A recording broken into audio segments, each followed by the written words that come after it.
Allô, ça va? Et c'est l'été aujourd'hui, ça fait tellement de bien, ça fait plaisir, on est bénis, on est encouragés. Ça va, vous êtes en forme? Vous êtes prêts pour une heure de message de fou? Alléluia. On va prendre ce matin la troisième partie de notre série, donc une foi qui croit, donc de croissance, de se multiplier, de porter du fruit. Est-ce qu'il y en a qui ont manqué les deux premières parties de ce message, de cette série? Est-ce qu'il y en a qui ont... Voilà. Alors je vous dis, j'ai une bonne nouvelle pour vous, vous n'allez pas être perdus. Donc ça, c'est la bonne nouvelle. Et comme une bonne nouvelle ne vient jamais seule, vous le savez évidemment, vous pouvez retrouver ces deux messages grâce au cinématographe. Vous pouvez retrouver ça sur YouTube, bien évidemment, et je vous encourage à aller les reprendre parce que je crois que le Saint-Esprit veut nous parler au travers de cela.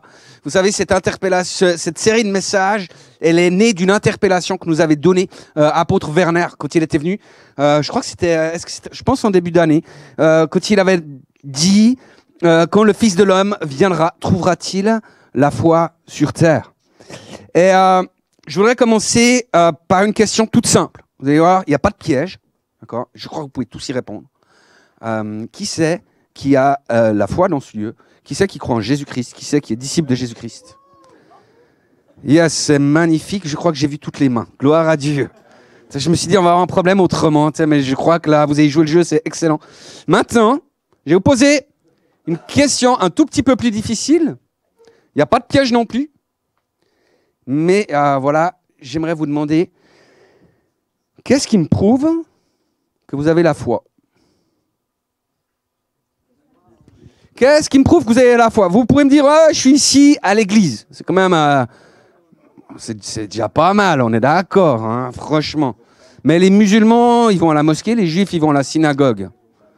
Peut-être vous me direz, je prie. Ouais, c'est bien. Les juifs, ils prient. Les bouddhistes, ils prient. Les musulmans, ils prient. Je lis ma Bible. C'est pas mal, ça. C'est bien de lire sa Bible. C'est important. Il y en a qui lisent leur Bible ici?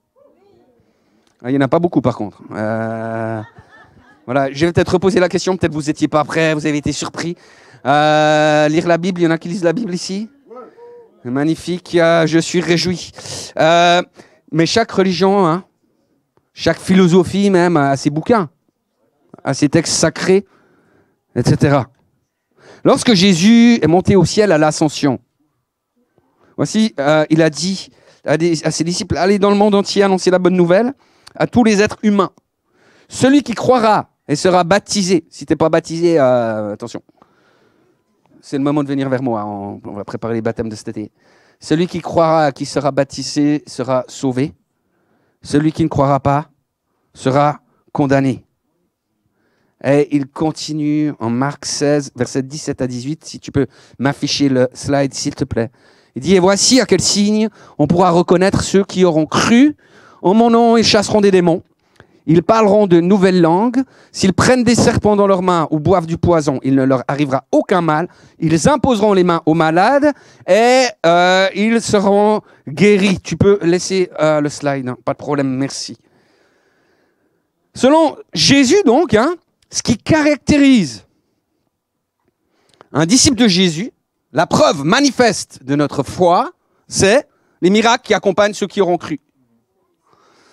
Honnêtement, qui parmi nous, allez, je vais être large, depuis les derniers 6 mois, je laisse une bonne marge, qui parmi nous s'est posé la question, quels sont les signes et les miracles qui accompagnent ma vie de foi? Est-ce que je peux avoir les mains? Ouais. Alors comme moi, je suis un bon pasteur, et qu'en plus, voilà, je suis imprégné de la culture du mouvement Gospel Wave, donc positif, pratique et puissant. Je vous ai fait une to-do list.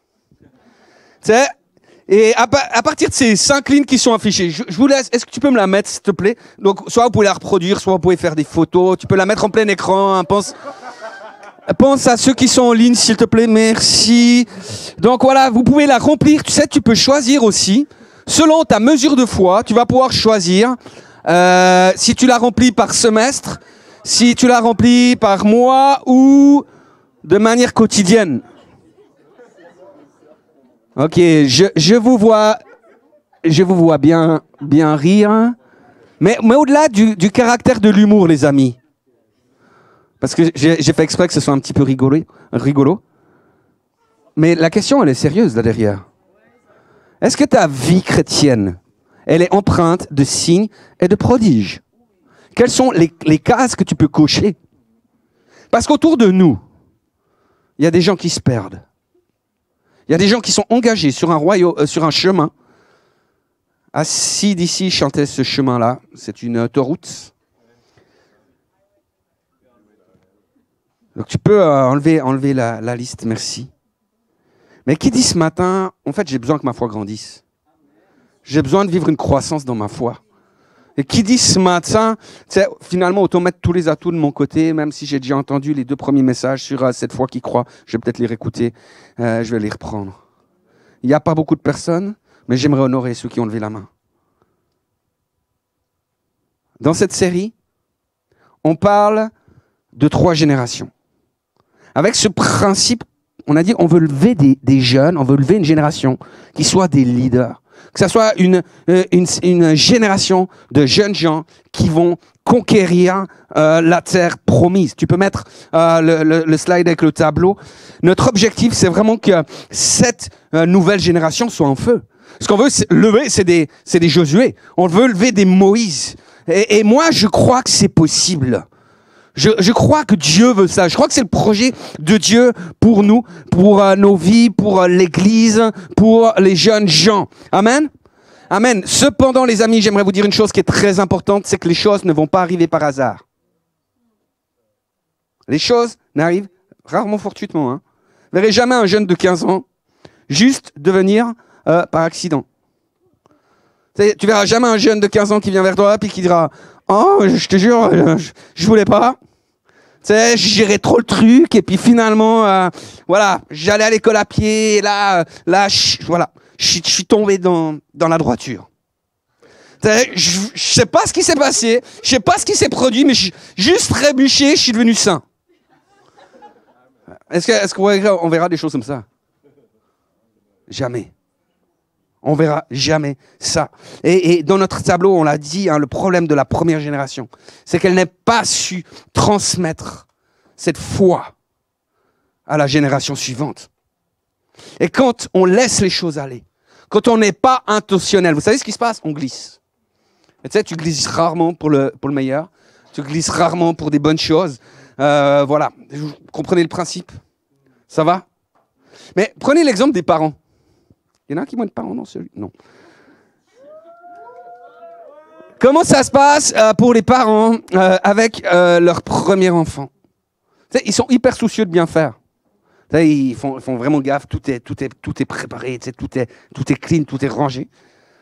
Puis vient le deuxième. Là, ils sont un peu plus détendus déjà. Puis quand le troisième arrive, après on parle pas de 4. Non mais prenons l'exemple de la lolette. Je sais pas, on dit comment en France une lolette? C'est quoi, une tétine? C'est une sucette. Une sucette, une tétine, une lolette. Quand l'enfant perd sa lolette, quand c'est le premier enfant, les parents ils vont en racheter une. Quand c'est le deuxième enfant, ils vont la laver. À partir du troisième, ils lèchent. Et au quatrième, ils vont donner au chien pour que ce soit lui qui lèche. Puis après, ils remettent dans la bouche de l'enfant. Mais la réalité, c'est qu'il y a un réel glissement. Et on va vivre le même glissement au niveau de notre foi si nous ne sommes pas intentionnels. Et au niveau de notre foi, si nous ne sommes pas intentionnels, il y a de fortes chances, c'est même quasiment certain, qu'on va glisser vers le pire. Et c'est exactement ce qui s'est passé entre la première génération, la génération des Moïse et des Josué, jusqu'à cette génération du temps des juges.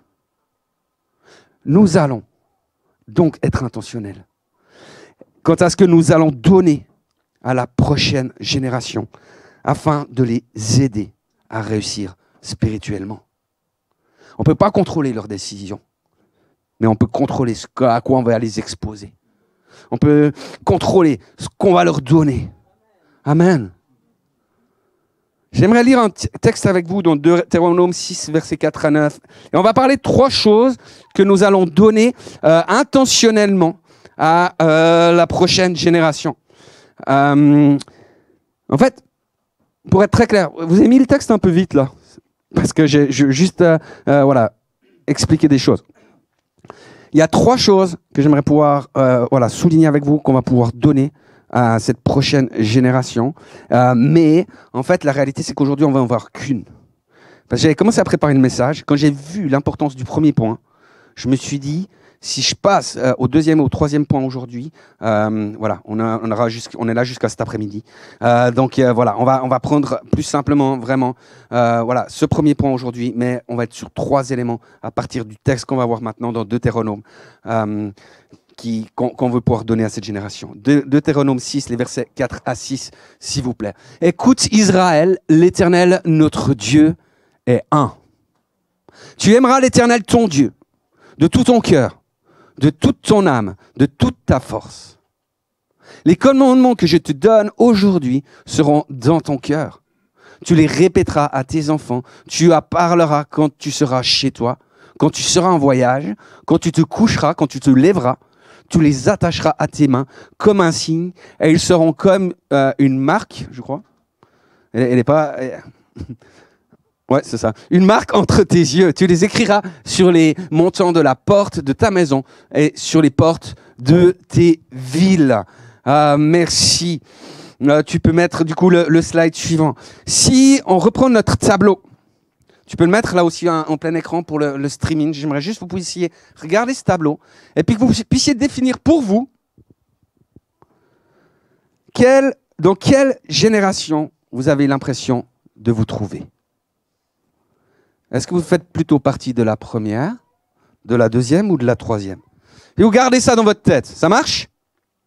On démarre. 3 choses qu'on va donner à la prochaine génération pour les aider à réussir spirituellement. La première, chauffer la colle. La première, elle est très importante.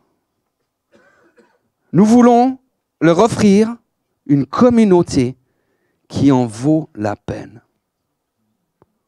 On veut leur offrir une communauté qui en vaut la peine. On veut leur offrir ce cadeau-là.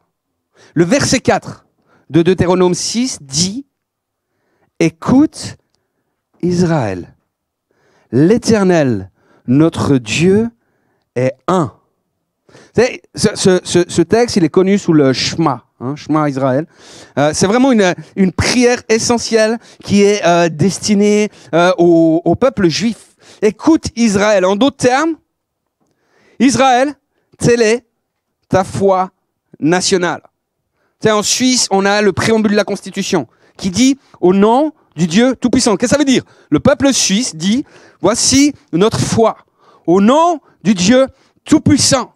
D'accord? Donc, on n'est pas sur une foi individuelle, on est sur ce que l'on croit en tant que communauté, en tant que nation, en tant que famille.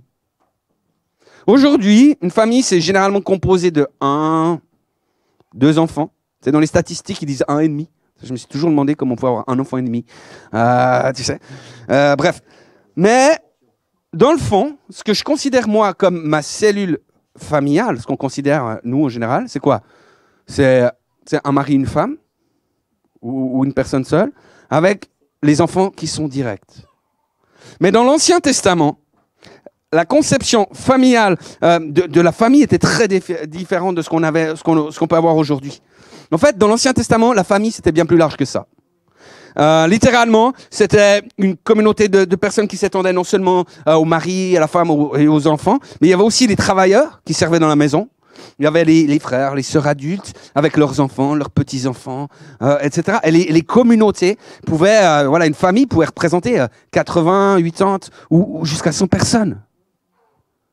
Donc, littéralement, une famille, c'était toute cette communauté-là qui était centrée sur ce chemin, sur ce « écoute Israël », sur cette foi dans le vrai Dieu. Et il y avait de la force dans cela. Ce modèle, on va le retrouver chez les premiers chrétiens dans le Nouveau Testament. Rappelez ce qui est écrit. Tous ceux qui étaient dans le même lieu, tous ceux qui croyaient étaient dans le même lieu et ils avaient tout en commun. Ils vendaient leurs propriétés et leurs biens et ils en partageaient le produit entre tous, chacun, selon les besoins de chacun, pardon. Et que nous dit la Bible? C'est que Dieu glorifiait cela. Dieu honorait cela.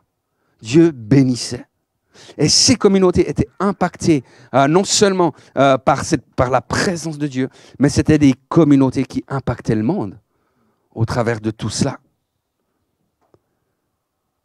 Quel est le projet de Dieu pour l'Église?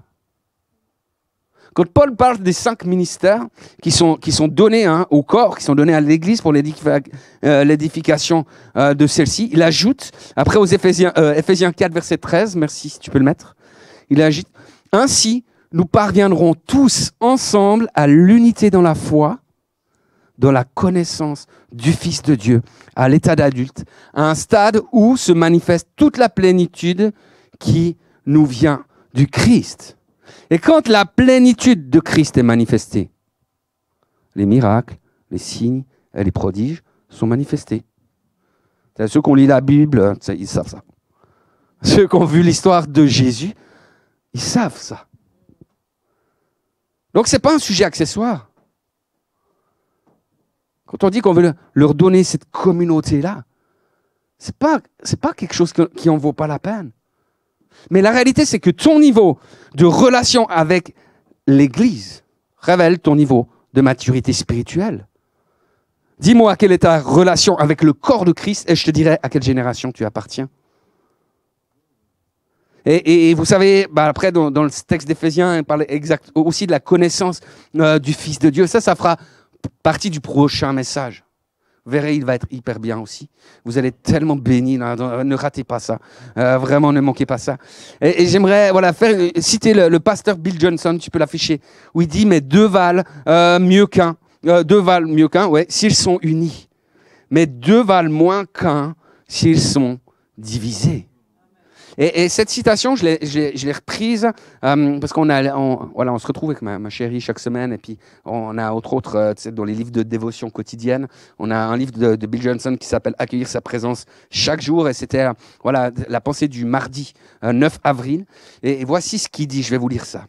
« L'Esprit de Dieu sur une personne crée une atmosphère céleste ici et maintenant. » Dans le cas du roi Saül, il s'agissait d'un groupe de prophètes. Vous vous rappelez, c'est quand Saül rencontre ce groupe de prophètes, c'est qu'il est en train de prophétiser et que les gens sont étonnés de le voir prophétiser. C'est avant sa chute. Et il dit, ce groupe de prophètes démontre que la croissance exponentielle de sa présence et de sa puissance ne peut venir qu'au travers de l'unité. Deux valent mieux qu'un s'ils sont unis, deux valent moins qu'un s'ils sont divisés. Il est essentiel pour nous de reconnaître cela pour aller là où il a prévu. Cela s'appelle l'onction corporative. L'unité crée une infrastructure pour une démonstration croissante de sa présence. Et c'est le message du psaume 133 où l'onction est comparée à l'huile précieuse sur la tête coulant sur la barbe d'Aaron. Les Écritures célèbrent l'accord corporatif des croyants avec le psalmiste exprimant, voici qu'il est bon, qu'il est plaisant pour des frères de demeurer ensemble dans l'unité. Deux ou plus qui sont dans un lieu d'accord préparent le terrain pour la libération de cette onction associée. Alors que deux ou plus dans un lieu de division est pire qu'un seul. Amen. Tu peux remettre le slide des tableaux. Parce que si on reprend notre tableau, la 3e génération, elle est marquée par le déclin.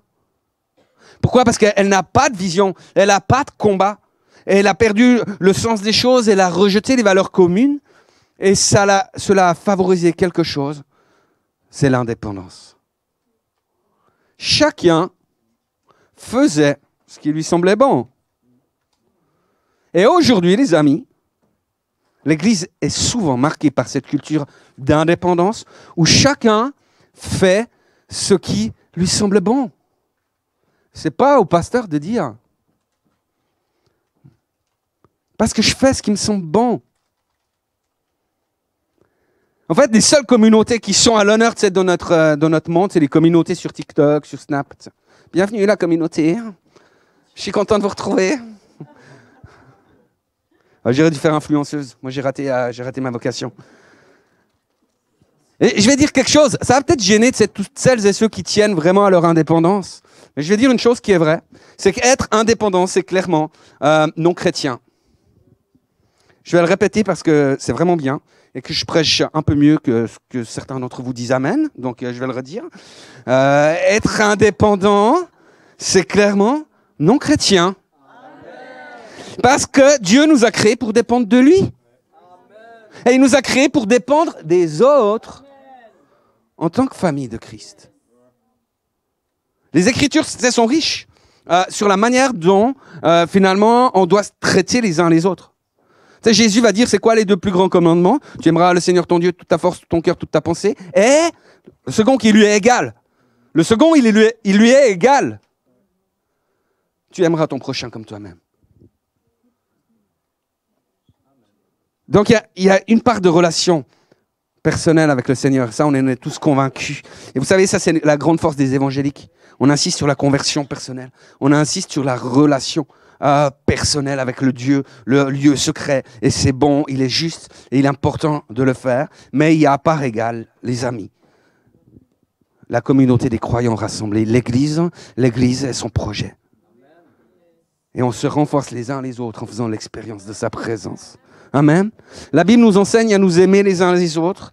Elle nous encourage à nous encourager les uns les autres. Elle nous enseigne à nous consacrer les uns aux autres, à nous accepter les uns les autres, à être patients les uns envers les autres, à nous pardonner les uns avec les autres, à être bons compatissants les uns envers les autres, à nous soumettre les uns aux autres, à prier les uns pour les autres et à nous saluer d'un saint baiser. Pour moi, tu peux faire un check. Ça suffira. Mais ces uns et les autres signifie qu'on doit aimer vivre les uns avec les autres.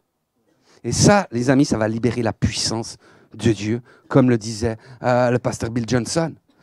Permettez que je vous fasse une petite démo. Je vous ai demandé dans quelle génération vous vous reconnaissez, dans ces 3 générations. Vous avez fait l'exercice ? Si vous avez répondu dans la 2e ou dans la 3e génération, je vais vous dire une seule chose, c'est que vous avez répondu faux. Et voilà. Vous avez répondu faux. Vous faites partie de la 1re génération. De la même manière, si tu remets ma to-do list, s'il vous plaît. Si pour chaque point, je vous demandais de... Non, la to-do list, la liste à cocher. Voilà, merci. Si pour chaque point, je vous demandais de lever la main, est-ce que vous chassez des démons, est-ce que vous avez guéri des malades, etc. Suivant les points, j'aurais des voix plutôt éparses. Et qu'est-ce qui arriverait, c'est que vous et moi, on serait découragés. Je dirais, ils font pas grand-chose. Puis vous direz, je devrais faire plus. C'est pas bien. Puis moi, ça va, c'est moi qui pose les questions, j'ai pas besoin de lever les mains. Mais peut-être que je me culpabiliserai autant que vous. Et la réalité, c'est qu'à la fin, on se dit, purée, on est vraiment de la 3e, de la 2e génération, on est vraiment à l'ouest, on est à côté de la plaque. Maintenant, si on réfléchissait différemment et qu'on pensait à remplir ce tableau de manière individuelle, pas de manière individuelle, pardon, mais en termes d'église. Donc là, les réponses, elles vont être tout autres. Bon, c'est sûr, alors les serpents, à ma connaissance, on n'a pas eu l'opportunité de vivre ça encore. Dans l'église, on n'a pas saisi de serpent. Le poison... Bon, je sais pas trop. Je sais pas. Peut-être que le poison, on en a eu, mais on prie avant les repas canadiens, donc on n'a pas goûté à ça. Mais le reste, les amis, on le vit. On le vit et on vit ces choses régulièrement. Tu peux changer. Ça va, ça vous encourage ou pas?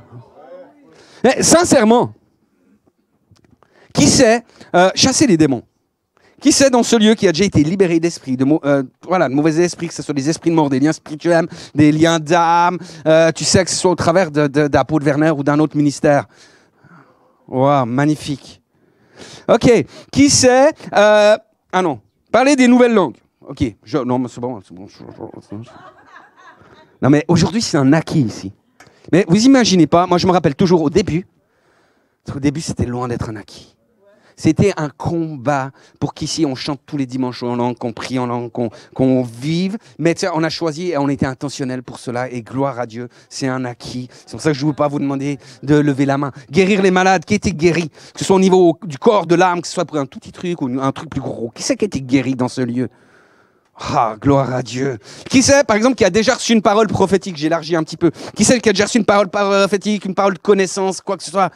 Alléluia. Maintenant, attendez. Maintenant, ce qu'on va faire. Ok, vous êtes avec moi? J'en vois qui sont sur leur portable, alors je demande. Est-ce que je peux vous demander à tous ceux qui ont levé la main, on va lever tous la main en même temps. Voilà. Qui c'est qui a levé la main? Wow. Mais c'est tout le monde. Est-ce qu'on peut faire une main d'applaudissement pour notre Seigneur? Non mais franchement, on veut lui rendre gloire. Vous vous rendez compte comme il agit au milieu de nous?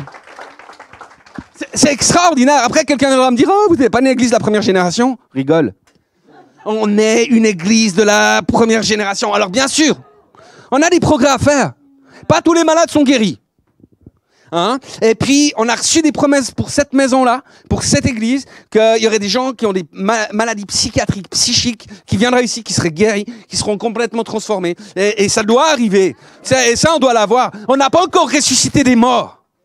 Mais ça doit arriver. On a encore des territoires à conquérir et des choses à les bouleverser. Mais même avant que les murs de Jéricho s'effondrent, c'est même avant que le peuple se mette en route au premier jour, tu sais, avant que les portes qui étaient barricadées ne cèdent, Dieu avait déjà donné la ville de Jéricho à son peuple. Et il avait même déjà donné le pays en entier. Et puis là, je devrais entendre plus d'amen dans ce lieu. Tu peux mettre la slide de titre. J'aimerais vous dire, les amis, nous sommes une église de première génération. Tu es un chrétien de première génération. Cependant, je vais vous dire honnêtement, je dis ça. Franchement, j'ai pas trop de fierté à dire ça. Parce que la réalité, c'est qu'on a les défauts de la première génération. Et c'est important, parce que si on ne devient pas intentionnel, on va glisser. On va rentrer vite dans la deuxième et la troisième génération. On va engendrer des enfants de la troisième génération. Franchement, combien de mouvements de réveil ont suivi ce schéma-là? Ils sont arrêtés net dans l'histoire. À cause qu'ils n'ont pas été intentionnels. Que celui qui est debout ne prenne garde de ne pas tomber. Hein. Vous savez ce qui est triste ici au Gospel Center La Côte? Franchement. Je ne parle pas des autres églises, je parle de chez nous. Pratiquement chaque dimanche, le Seigneur nous parle. Pratiquement chaque dimanche, il y a des paroles prophétiques. Pratiquement chaque dimanche, on a des messages puissants. On a des choses qui se passent. Le Seigneur guérit. Le Seigneur touche. Et on n'a pratiquement jamais de témoignage. Pourquoi? Et franchement, si on veut être une église d'impact, si on est une église prophétique, on doit être une église qui témoigne et qui parle de l'œuvre de Jésus. Ce serait si simple. Prends ton téléphone. Ce dimanche, je suis venu à l'église, j'étais hyper découragé. Mais quand je suis rentré dans le lieu, il y a un frère, il y a une sœur qui m'a pris dans ses bras, qui m'a consolé. Le corps de Christ est tellement puissant. C'est tellement important. Ça m'a tellement réconforté, cette famille spirituelle. Dimanche, j'étais assis. Il y a une parole prophétique qui était donnée pour moi. Je veux pas vous dire parce que là il y a quelque chose de trop intime. Mais j'ai pu, tout d'un coup, établir quelque chose. Je peux bâtir, je peux aller suivant parce que cette parole a libéré quelque chose. J'ai eu mal à une épaule. Je suis allé prier vers les équipiers de prière. Et au début, j'ai rien senti. Puis là, je sens un mieux. C'est pas encore tout gagné. Mais priez pour moi. J'ai la foi que ça va venir. J'ai la foi que ce que Dieu a commencé, ça va continuer. Priez pour moi, Église. Et on crée une communauté vivante, une communauté qui a son vie et qui soit encouragée. Et il y a une vérité qui est vraiment importante à saisir, c'est que soit on va devenir intentionnel, soit on développe le témoignage et on rentre dans cette culture, soit on va glisser. Pourquoi? Parce que tout d'un coup, on va essayer de préserver, tu sais, ce qu'on vit. Parce qu'on vit des trucs puissants de fou. J'aime ce chant qui dit « Ta bonté court après moi ». Moi, je dis, oh, rattrape-moi, bonté de Dieu, tu sais. Mais tu sais, parce que c'est ce qui s'est passé avec l'histoire du peuple d'Israël. Ils ont eu ce territoire, ils ont hérité de ça. Ils ont dit, wow, c'est trop génial. Tu sais, le pays coule le lait et le miel. Franchement, c'est pas mal. Tu sais, il y aurait du steak et de la... mais ce serait mieux. Mais voilà, je dirais, chacun son truc. Voilà, voilà. Le truc, il était vraiment bien. Puis tout d'un coup, comme il savait pas comment reproduire, comment aller plus loin, comment rentrer dans des projets nouveaux, ils se sont dit on va garder ça. Et puis ils commencent à mettre des sécurités, à vouloir tout préserver. Et c'est là qu'on se perd, et c'est là qu'on commence à glisser. Seigneur, garde-nous de ne pas glisser dans cette génération. Au temps des juges, c'est ce qui s'est passé. Quand Gédéon a été appelé, il avait la culture et la mentalité, la 3e génération. Cette génération, elle était marquée par l'oppression du diable, de l'ennemi.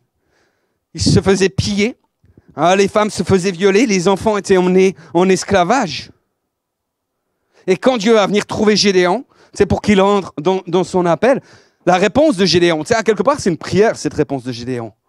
C'est une prière de la 3e génération. C'est une prière de gens qui ont tout perdu. Et qui disent, si l'Éternel est avec nous, pourquoi tant de malheurs s'abattent-ils donc sur nous? Où sont donc tous ces prodiges que nos pères nous ont racontés, mais qu'on ne vit plus? Ça, c'est la prière de la 3e génération, je dis. Mais justement, si on ne veut pas glisser, si on ne veut pas que les gens se disent tout d'un coup, mais on ne vit rien. Si on ne raconte pas, comment tu veux savoir? Donc si on ne sait pas, on croit qu'on est dans une autre génération. Et c'est vraiment important. Parce que je crois qu'on peut engendrer vraiment cette culture de la première génération. On dit oui, alors Dieu agit. Dans l'histoire, toute la Bible nous le démontre. Et Dieu agit dans toute l'histoire de l'Église. Il y a eu des réveils, autant dans chaque période de l'histoire de l'Église, il y a eu des temps de réveil, il y a eu des temps de gloire, il y a eu des choses extraordinaires, et Dieu, il agit dans nos vies aujourd'hui. Voici mon témoignage, voici ce que j'ai vécu, voici mon histoire, voici ce qui s'est passé il y a un mois, voici ce qui s'est passé il y a un an, il y a aujourd'hui, hier, demain. On pourra le déclarer par la foi, parce que mon Seigneur est vivant. Amen. Les amis, est-ce que vous voulez que notre foi croisse? Est-ce que vous voulez voir cela? Qu'on voie de plus en plus de miracles parmi nous? Est-ce que vous voulez qu'on lève une génération de Josué et de Moïse? Est-ce que nous-mêmes, on va être de ceux qui héritent des promesses? Alors aidez-moi, les amis.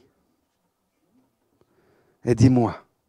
Et multiplions les témoignages dans ce lieu. Est-ce que vous êtes d'accord de prendre cette histoire au sérieux, de devenir intentionnel par rapport à cela? Dire oui, je veux témoigner de ce que Dieu fait dans ma vie. Est-ce qu'il y en a qui répondent oui, amen à cela? Moi, je dis que on va vivre des trucs de fou, mais on est sérieux. Hein? Là, je vous prends au mot. Et puis, si vous êtes assis là ce matin, je considère que vous allez lever la main. Voilà. Non, mais vous savez quoi? Franchement, ne dis jamais que ton témoignage est nul, parce que c'est nul de penser que son témoignage est nul. Parce que si tu penses que ton témoignage est nul, tu penses que ce que Dieu a fait dans ta vie est nul. Ou trop petit. Et quand on commence à penser que Dieu fait des trucs nuls ou trop petits dans nos vies, on pense mal. Jésus dit, le royaume de Dieu est comme une graine de moutarde. C'est la plus petite des semences du monde. Donc si tu crois que ton témoignage est trop insignifiant, trop petit, pas assez spectaculaire, rappelle-toi ce que dit Jésus. Une fois semée, elle pousse, elle devient plus grande que toutes les plantes du potager. Minimiser ce que Dieu fait dans nos vies, c'est minimiser. Minimiser son témoignage, c'est vraiment minimiser ce que Dieu fait dans nos vies. Le Seigneur t'a guéri d'un petit mal de tête. Moi, je dis toujours, les gens, je n'ai pas témoigné pour un mal de tête. Ben, si tu as prié parce que tu avais mal à la tête, c'est que ton mal de tête te gênait assez. Alors, soit tu pries pas, tu prends pas d'aspirine et tu fais avec, ou soit tu pries, tu viens raconter que tu étais guéri. Ça m'est arrivé hier matin, en fait. Hier matin, j'avais un rendez-vous, etc. Je partais. J'ai commencé à avoir un petit mal de tête. Et c'est le genre de petit mal de tête quand je commence à sentir que je sais qu'ils vont prendre une place qui va être compliquée. Ça part en migraine, et ça part, voilà. Et en fait, j'avais pas pris avec moi des machins pour le mal de tête. Alors, du coup, j'étais embêté, j'ai dû prier. Et vous savez ce qui est drôle, c'est que j'y ai repensé, parce qu'on est souvent comme ça, les amis. Shame on you, shame on me, plutôt. Mais tu sais, j'y ai repensé ce matin en relisant mon truc avec le note de mal de tête. Je me suis dit, en fait, j'ai pas eu mal à la tête. Gloire à Dieu! Parce que, tu sais, cette guérison d'un petit truc, d'un mal de tête, ça grandit. Et puis après, quand ça grandit, c'est des cancers qu'on guérit avec la même autorité dans le nom de Jésus. Parce que Dieu donne et libère ses dons et sa bonté. D'ailleurs, pour ceux qui ont levé la main ce matin, par rapport, quand j'ai eu l'appel, la pensée vraiment par rapport aux dons, et que Dieu voulait ranimer des dons dans la vie des gens, sur les choses que vous avez demandées, et que le Seigneur vous avait donné, que vous avez commencé à exercer, et que ça n'a pas été plus loin.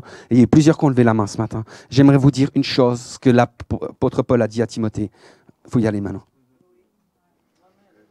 Parce que, tu sais, il y en a qui veulent recevoir parler en langue, mais qui n'ouvrent pas la bouche, qui sont là. Toi, tu pries en langue pour eux, puis ils sont là. Non, mais si tu ne parles pas, ça va être compliqué de prier en langue. Hein. La réalité, elle est là. Donc, si tu as reçu la prière pour les malades, le don de guérison, il faut prier pour les malades. Il faut aller les guérir.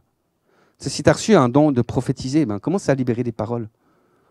On va grandir dans les choses, mais il faut mettre en terre la petite semence qui est là pour qu'elle porte un fruit de gloire. Amen.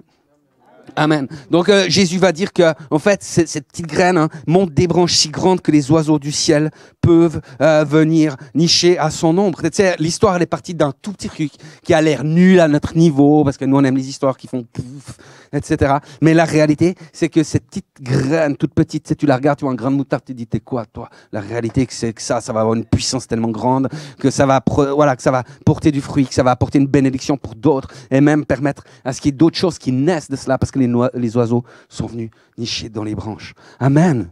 Amen. Du coup, je me suis dit que ce matin, j'allais raconter un témoignage de quelque chose qu'on a pu vivre ici. Le 4 février dernier, j'ai donné en fait une parole de connaissance ici pour une personne qui souffrait de polypes. Et le 23 février, j'ai reçu un message que j'aimerais vous lire. Hello Christophe, la personne qui avait des polypes, c'est moi. Quand j'ai entendu ça, je me suis mise à pleurer de tout mon cœur et toutes mes douleurs ont disparu instantanément.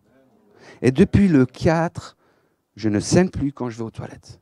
Amen. Je n'ai pas eu des nouvelles de comment ça va aujourd'hui, mais Dieu agit. Vous savez, la réalité, c'est que quand je viens donner une parole de connaissance, j'ai aucune idée si c'est vrai ou si c'est pas vrai. Parce qu'il n'y a pas le feu qui est là. Je veux dire, moi j'aimerais avoir le téléprompteur qui descend, qui dit...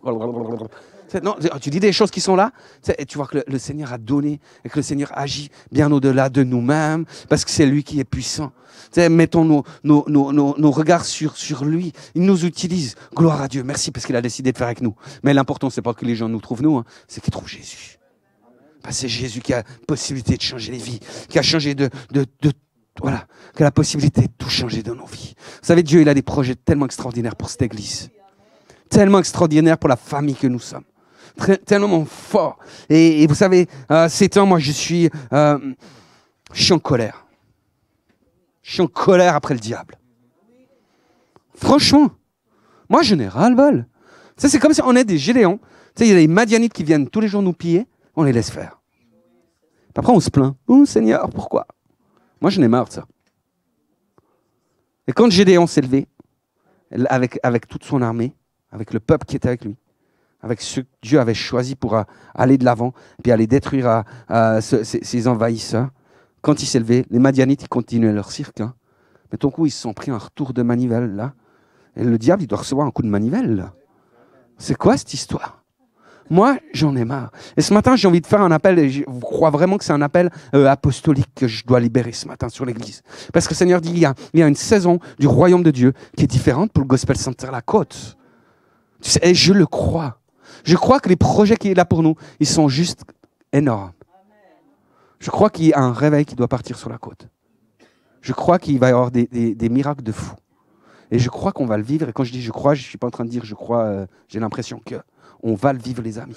Mais je sais une chose, c'est le défi. Et le défi, c'est l'unité. Si on n'est pas d'une même foi, d'un même cœur, je ne veux pas dire qu'on doit commencer à vivre en communauté. Ça, c'est bon pour les années 70.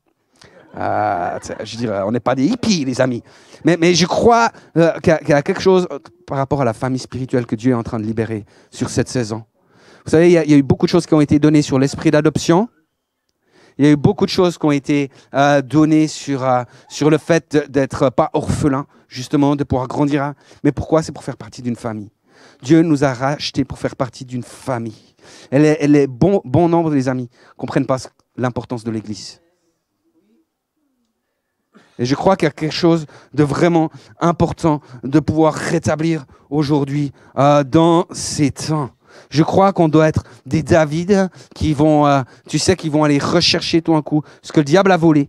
Les brebis qui ont été volées, David, il poursuivait l'ennemi. Hein. Il allait arracher de la bouche du lion, arracher de la bouche de l'ours. Il y avait des choses qui se passaient. Nous sommes appelés à être une église d'impact. Pour la côte, pour la France voisine et pour la francophonie.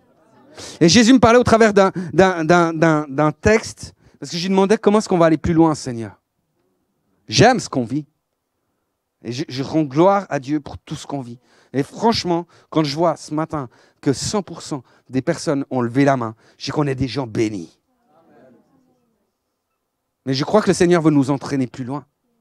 Et quand je priais, le Seigneur m'a rappelé un texte que j'ai utilisé pour une soirée feu, là, il n'y a pas longtemps. Mais c'est le texte de Marc 3, les versets 24 à 27, où Jésus dit « Un pays déchiré par la guerre civile ne peut pas subsister. Une maison... j'ai fait des erreurs dans mes copier-coller.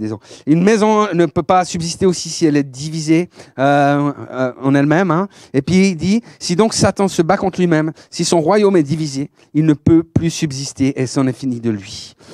En effet, personne ne peut pénétrer dans la maison d'un homme fort pour s'emparer de ses biens sans avoir d'abord ligoté cet homme fort. C'est alors qu'il pillera sa maison.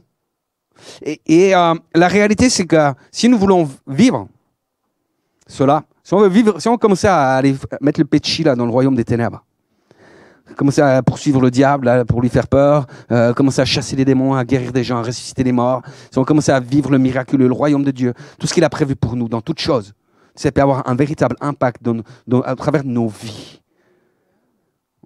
On doit pouvoir lier l'homme fort qui est sur la région. Et cet homme fort sur la région, vous savez ce que c'est? C'est l'esprit d'indépendance. J'ai jamais vu ça autant fortement. C'est vrai. Il y a d'autres régions où ils ont d'autres esprits, il y a d'autres choses à combattre. Mais ici, c'est quelque chose qui est très fort. Il y a le Bacchus, vraiment cet esprit avec l'alcool, le vin, qui est très fort ici. Mais ça, on a vraiment pris position, on a vraiment gagné des choses par rapport à ça.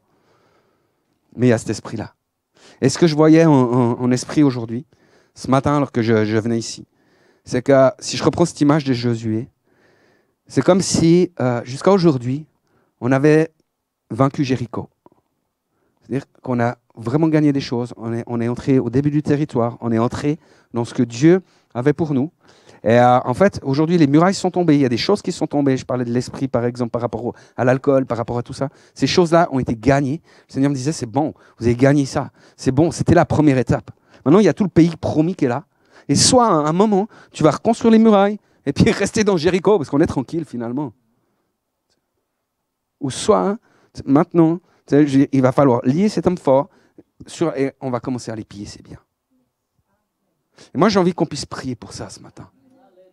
Je crois que Dieu veut faire une différence, mais je crois qu'on doit faire des choix. Et ces choix, ça va avoir des conséquences sur nos vies. C'est vrai. Parce que tout d'un coup, si tu dis, attends, ma famille spirituelle, elle est là, elle a besoin de moi. Du coup, tu vas commencer à choisir de dire, mais l'Église, la vie d'Église devient ma priorité. Il y a des gens que ça va être au niveau du cœur, en général, c'est toujours au niveau du cœur. Parce que là où sera ton trésor, là où sera ton cœur, là sera ton trésor. Donc c'est toujours au niveau du cœur. Mais il y a des gens, ça cause par exemple de blessures. Il y a des gens qui ont été blessés dans le passé dans des églises, etc. Et puis maintenant, ils sont très méfiants. Et toujours, ils sont sur les pattes arrière, etc. Et puis, il y a quelque part... Mais je crois que le Seigneur veut vous redonner une maison ce matin. Il est celui qui guérit les cœurs brisés. Et je crois que c'est important qu'on puisse laisser vraiment l'Esprit de Dieu faire son œuvre dans nos vies. Il y a des gens, c'est simplement parce qu'ils ont d'autres plaisirs, ils ont d'autres loisirs. Puis le Seigneur te dit, c'est quand tu mets ton plaisir en moi, quand tu fais de moi tes délices, que tu vas recevoir ce que ton cœur désire. Et je crois qu'il y a des choses qui veulent te libérer. Puis on n'est pas parfait, donc évidemment que d'être une communauté vivante, ça demande de se faire grâce, ça demande de s'aider, ça demande d'être ensemble. Puis on va se tromper. Et puis, tout d'un coup, il y aura peut-être des choses qui devront être remises à jour. Mais l'unité est là. Quand on s'aime, quand on prie les uns pour les autres, quand on se pardonne, quand on se sert, quand on agit ensemble pour la gloire de Dieu. Et Dieu va bénir comme la première église. Et vous allez voir, on va commencer à bouger des trucs qu'on n'a même pas l'impression qu'ils peuvent bouger jusqu'à présent. Parce qu'on va commencer à conquérir le territoire en entier. Et là, ça va commencer à... Ça va être le feu, les amis. Est-ce que vous voulez ça? Vous savez, c'est important qu'on puisse se mettre d'accord. Jésus dit que quand on se met d'accord pour prier pour un sujet, notre Père Céleste nous l'accorde. Donc c'est important qu'on puisse être ensemble et puis qu'on puisse être prêt à entrer dans ces choses-là. Mais je pense que c'est un travail vraiment qui demande de l'humilité, qui demande de la maturité, comme on a vu avec le message d'Éphésiens. Mais c'est une saison vraiment de gloire. Le Seigneur me montrait, il disait avant, parce qu'il y a vraiment plusieurs prophètes aussi qui ont dit que le réveil qui s'en venait, d'ailleurs Éric Pechin l'a dit aussi il n'y a pas longtemps, c'est qu'il allait commencer par la maison. Et c'est un temps où vraiment Dieu va ramener les filles et les fils dans la maison. Et à l'image, vous savez, du fils prodigue, le fils prodigue, il part de la maison et on se réjouit qu'il revienne. Mais le cœur du fils aîné, il n'est pas dans la maison. Il est là, mais il n'est pas dans la maison. Le Seigneur disait, je vais vous donner un même cœur. Et c'est sur ce cœur-là que je veux inscrire mes lois. Je veux inscrire mes commandements. Et là, vous allez voir cette communauté qui va commencer à faire envie, même aux enfants, même aux jeunes. Mais c'est bon qu'on se rappelle de tout ce que Dieu fait au travers de nous jusqu'à présent. Puis on veut le glorifier, on veut se réjouir de cela, parce que c'est juste extraordinaire. Franchement, moi je suis épaté. 100% des gens ont levé la main ce matin. Non mais j'ai pas prévu ça dans mes meilleurs calculs. Je me suis dit à 100%. C'est glorieux. Donc c'est des choses qui sont appelées à se multiplier, à porter du fruit, pour la gloire de Dieu. Non seulement notre foi va croître, mais elle va se multiplier. Et elle va envahir vraiment les nations. Amen. On se lève, les amis, on veut prier. Seigneur Jésus, on veut dire gloire vraiment. Merci Seigneur pour tout ce que tu nous donnes jusqu'à aujourd'hui. On est des gens bénis. On est des gens privilégiés. On est tes enfants. On est aimés de toi. Tu nous le montres, tu nous le démontres. Tu te renouvelles avec abondance et grâce dans la maison. Et vraiment, on veut dire merci Jésus pour tout ce qu'on vit. Et Seigneur, merci aussi pour les projets que tu as pour nous. Et on veut pas être de celles et ceux qui s'asseyent sur leurs acquis, qui se disent tranquille, tout va bien, maintenant moi je me fais un petit cocktail. On va être de celles et ceux qui conquièrent les territoires que tu as prévus pour nous. On va être de celles et ceux qui vont récupérer les bénédictions que l'ennemi nous a volées, qui vont récupérer, Seigneur, tout ce que l'ennemi nous a pris au cours de ces pillages et qui vont arracher aussi des âmes, de la gueule de Satan. Et ce matin, Seigneur Jésus, moi je veux te prier contre cet esprit d'indépendance, contre cet esprit menteur, cet esprit mensonger qui veut nous faire croire que d'être indépendant, c'est être libre, alors que d'être libre, c'est être en toi, Jésus. Mais Seigneur, merci parce que tu veux vraiment libérer un esprit d'adoption sur chacun et chacune présent ici, afin que chacun et chacune, Seigneur, puisse comprendre et saisir vraiment l'importance de la famille de Dieu, de la famille spirituelle, de voir la puissance qui se dégage au travers de ce corps que nous formons, parce que tu es à la tête de cette église, Jésus. On veut élever ton nom pour les bontés que tu as. On veut glorifier ton nom pour la vision de gloire que tu as pour nous. Seigneur, je veux te remercier parce que l'étape 1, elle a été remportée. Et pour ça, on peut dire gloire à Dieu, vraiment. Merci Jésus de tout ce qu'on a eu dans cette victoire 1. Et on veut entrer dans la partie 2. C'est la partie où on enjambe les murailles de Jéricho pour aller à la conquête des territoires que tu as prévus pour nous. Et pour la gloire de Dieu, tout le monde dit Amen. Amen. Demeurez bénis, les amis.